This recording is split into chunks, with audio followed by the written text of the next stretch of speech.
வணக்கம். இன்று நாம் ஒரு தேவனுடைய வார்த்தையை பார்ப்போமாக. தேவன் நமக்கு பரிசுத்த வேதாகமத்தில் இருந்து ஒரு முக்கியமானதை நமக்கு கற்றுக் கொடுக்கிறார். அது என்ன? கீழ்ப்படிவு. கீழ்ப்படிவு என்பது நம்முடைய வாழ்க்கையில் மிகவும் முக்கியமான விஷயமாக இருக்கிறது. இன்று எத்தனையோ பேர் ஒரு விஷயத்தை சொல்லும் பொழுது கீழ்ப்படியாமல் அவர்களுக்கு பிடித்ததையே செய்கிறார்கள்.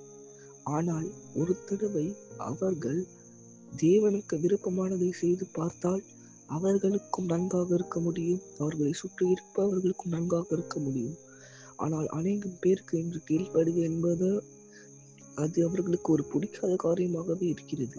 எத்தனையோ பேருக்கு இன்றைக்கு கீழ்ப்படிவு மேல் ஒரு அருவருப்பாக வந்து கொண்டிருக்கிறது. இந்த கடைசி காலத்தில் கீழ்ப்படிவை நாம் யாரிடமும் பார்க்க முடியாது. இது சாதாரண விஷயம் அல்ல. கீழ்ப்படிவு என்கிற காரியம் நம்முடைய வாழ்க்கையில் மிகவும் முக்கியமானதாக இருக்கிறது. 10 கட்டளைகளில் ஒன்று, உன்னுடைய தகப்பனையும் உன்னுடைய தாயையும் கனம் பண்ணுவாயாக என்பது. அது நம்மளுக்கு என்ன கூறுகிறது? கீழ்ப்படிவு பற்றி கூறுகிறது. இந்த உலகத்தை படைத்தவரே தன்னுடைய தாய்க்கும் தகப்பனுக்கும் கீழ்ப்படிந்தாராம். அதே போல நாமும் கீழ்ப்படிந்த தேவனுக்குள்ளாக வாழ வேண்டும். அது மட்டுமல்ல அன்பானவர்களே, இன்றைய போல் எத்தனையோ பேர் அவர்களுடைய சொந்த வழிகளில் நடந்து கொண்டு தேவனுக்கு விருப்பம் இல்லாத காரியத்தை செய்து கொண்டிருக்கிறார்கள். நாம் ஒவ்வொருவரும் இன்றையிலிருந்து தேவனுக்கு கீழ்ப்படிந்து வாழ்வோமாக. அவருக்கு விருப்பமான நாடுவோமாக. கண்களை மூடி ஜெபிப்போமாக. அன்பான தேவன், இன்று நாளுக்காக ஸ்தோத்திரம்.